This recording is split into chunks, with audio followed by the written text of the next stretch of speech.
Good morning friends, कैसे हैं आप सब। राघव क्लासेस में आप सभी का हार्दिक स्वागत है। मैं याचना शर्मा। फ्रेंड्स, अभी हम टीजीटी होम साइंस के 50 क्वेश्चन कवर किए थे, तो अभी उसी श्रृंखला को आगे बढ़ाते हुए हम चलते हैं क्वेश्चन नंबर 51 की तरफ।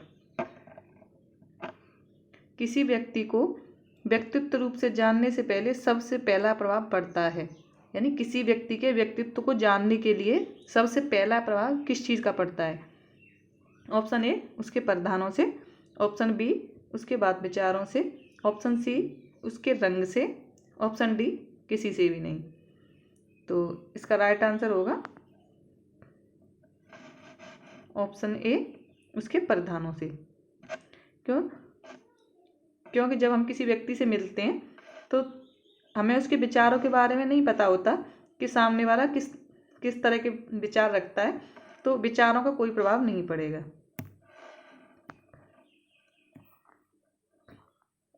क्वेश्चन नंबर 52, संतुलन से परिधान में आता है।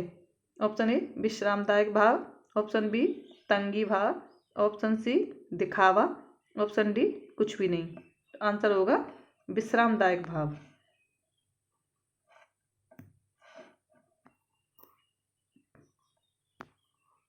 क्वेश्चन नंबर 53, सभी सूती वस्त्रों को धोने के उपरांत क्या किया जाता है। ऑप्शन ए सुखाया जाता है, बी कलफ लगाया जाता है, सी केवल नील लगाना, डी इनमें से कोई नहीं। तो केवल नील लगाना तो जरूरी नहीं है कि जितने भी सूती वस्त्र हैं उनमें हम नील लगाएं, क्योंकि नील हम ज़्यादातर जो सफ़ेद वस्त्र होते हैं उन्हीं में लगाते हैं। तो यहाँ कोई इसने मतलब कलर का नहीं दिया है कि सूती वस्त्र है तो वो सफ़ेद है या किसी और कलर का है। तो सूती वस्त्र किसी भी कलर का होता है, किसी भी कलर का हो सकता है, तो ये तो गलत हो जाएगा। हाँ, अगर यहाँ पे इसने वाइट कलर दिया होता तो हम इसे मान लेते। ऑप्शन बी होगा कलफ। तो कलफ भी हम सूती हर वस्त्र में नहीं लगाते हैं, कुछ ही वस्त्र होते हैं जिनमें कलफ लगाया जाता है। लेकिन ऑप्शन ए सुखाना, तो सुखाते हम सभी वस्त्रों को, चाहे वो सूती हो या सिंथेटिक हो। Option question number 54, georgette, chiffon तथा क्रेप की धुलाई करनी चाहिए। ऑप्शन ए सूखी धुलाई, बी नायलॉन के समान, सी रेशम के समान, डी इनमें से कोई नहीं। तो राइट आंसर होगा सूखी धुलाई यानी ड्राई क्लीन। क्वेश्चन नंबर 55, रेशम तथा ऊनी वस्त्र पर से रक्त के धब्बे स्पंज करने से साफ हो जाते हैं। ऑप्शन ए सोडियम बोरेट सहित जल मिश्रण से, बी सोडियम परबोरेट तथा हाइड्रोजन पेरोक्साइड के मिश्रण से, सी ए तथा बी दोनों से, और डी इनमें से कोई नहीं। तो राइट आंसर होगा option number B.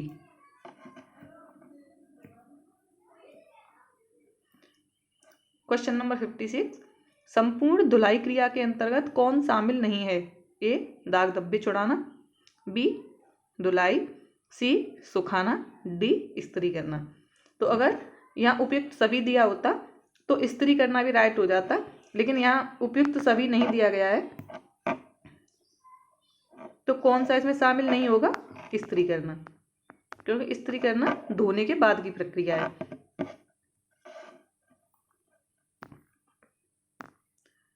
Question number 57, सुंदर चटकीले रंगों के वस्त्रों का प्रयोग होता है। ए शादी समारोह में, बी रात्रि भोजन में, सी क्लब में, डी इनमें से सभी में। तो इसका ऑप्शन हो जाएगा डी उपयुक्त सभी में।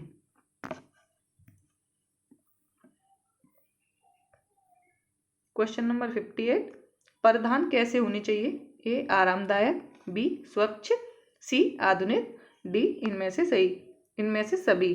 तो ऑप्शन हो जाएगा डी इनमें से सभी। परिधान आरामदायक भी होनी चाहिए, स्वच्छ भी होने चाहिए, हमें स्वच्छता का भी ध्यान रखना चाहिए, और आधुनिक भी होने चाहिए। वर्तमान में क्या प्रचलन में है।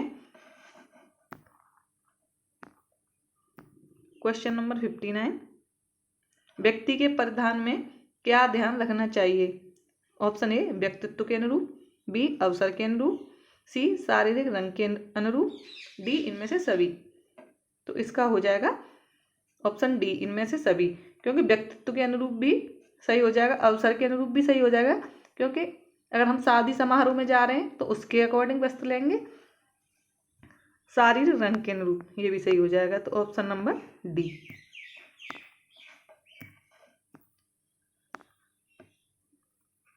क्वेश्चन नंबर 60, सुंदर परिधान धारण करने से कौन सबसे अधिक प्रसन्न दिखाई देता है?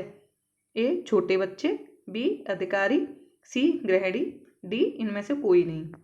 तो ऑप्शन हो जाएगा इसका राइट, ऑप्शन ए छोटे बच्चे, क्योंकि छोटे बच्चों को जब नए कपड़े पहना दो या आकर्षक सुंदर वस्त्र पहना दो तो उन्हें बहुत ज़्यादा खुशी होती है।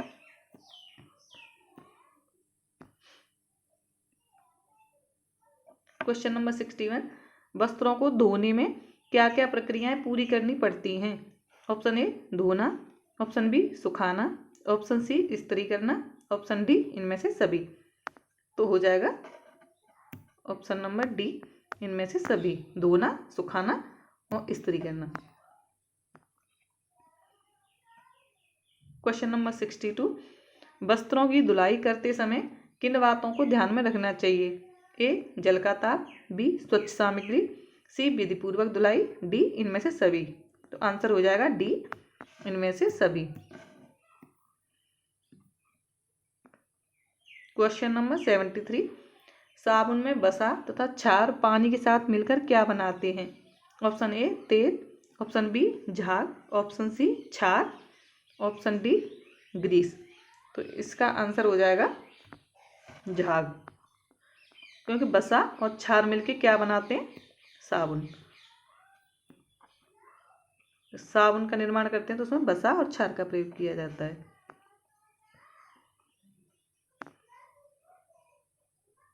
क्वेश्चन नंबर 64, रेशम के वस्त्रों पर किसका कलफ लगाया जाता है? ए माड़ का, ऑप्शन बी मैदा का, ऑप्शन सी गोंद का, ऑप्शन डी फल का। तो फल का तो कोई कलफ नहीं होता, ये गलत हो जाएगा। माड़ और मैदा, इसका कलफ हम सूती वस्त्रों में लगाते हैं। किस में लगाते हैं? सूती या कॉटन के वस्त्रों में। और रेशम के वस्त्रों के लिए क्या यूज करते हैं? गोंद।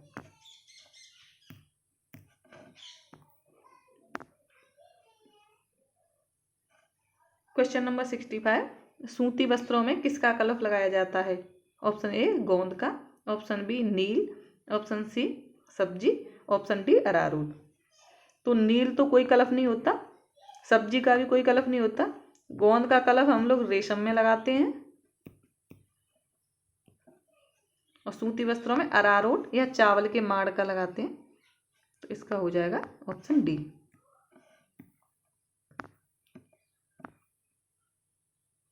क्वेश्चन नंबर 66, ऊनी कपड़ों को डैश से क्षति पहुंचती है? ऑप्शन ए कीड़ों से, ऑप्शन बी खमीर से, ऑप्शन सी मच्छर से, ऑप्शन डी इनमें से कोई नहीं। तो आंसर हो जाएगा कीड़ों से।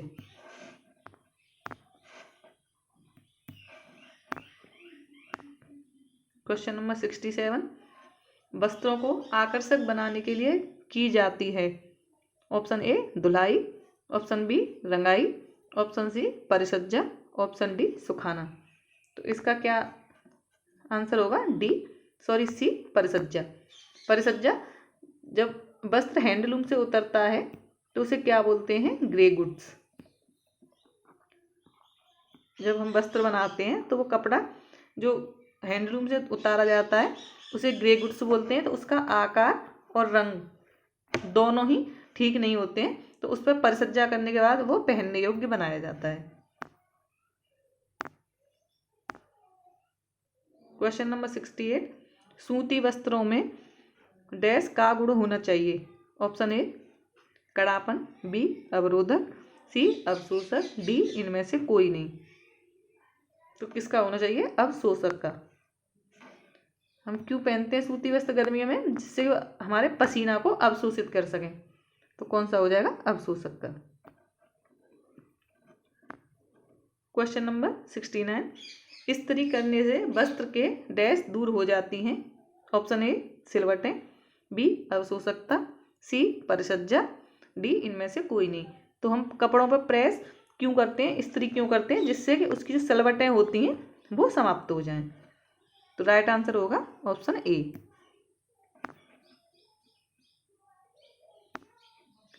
क्वेश्चन नंबर 70, कठोर जल में साबुन से झाग ऑप्शन ए नहीं बनता है, बी देरी से बनता है, सी शीघ्रता से बनता है, डी इनमें से कोई नहीं। तो राइट आंसर होगा ए नहीं बनता है। और शीघ्रता से किस में बनता है? मृदु जल में। जो मृदु जल होता है उसमें झाग शीघ्रता से बनता है। क्वेश्चन नंबर 71, बसीय अम्लों के लवण को कहा जाता है? ऑप्शन ए शोधक पदार्थ, बी डिटर्जेंट, सी विरंजक, डी साबुन। तो राइट आंसर हो जाएगा शोधक पदार्थ।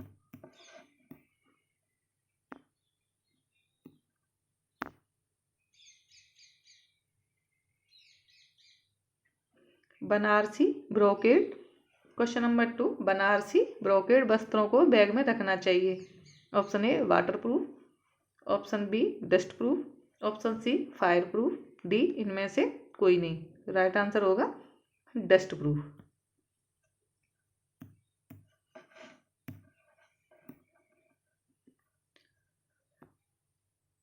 क्वेश्चन नंबर 73, वस्त्र निर्माण की सबसे छोटी इकाई को कहते हैं?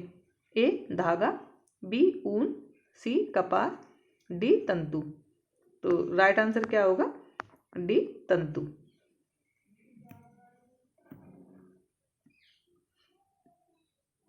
क्वेश्चन नंबर 74, कृत्रिम तंतु है?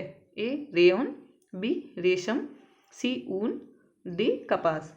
तो रेशम, ऊन और कपास ये तीनों प्राकृतिक तंतु हैं। कैसे तंतु हैं? प्राकृतिक।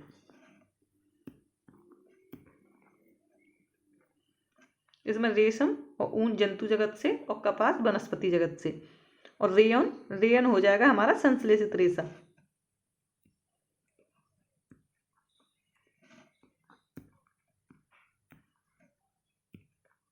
संश्लेषित रेशा। तो राइट आंसर हो जाएगा ए।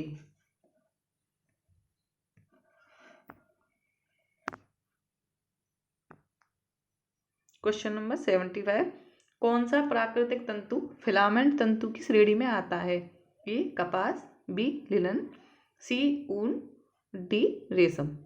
तो फिलामेंट तंतु कौन से होते हैं?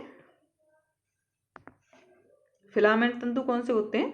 जो तंतु लंबे होते हैं उनको क्या बोलते हैं? फिलामेंट।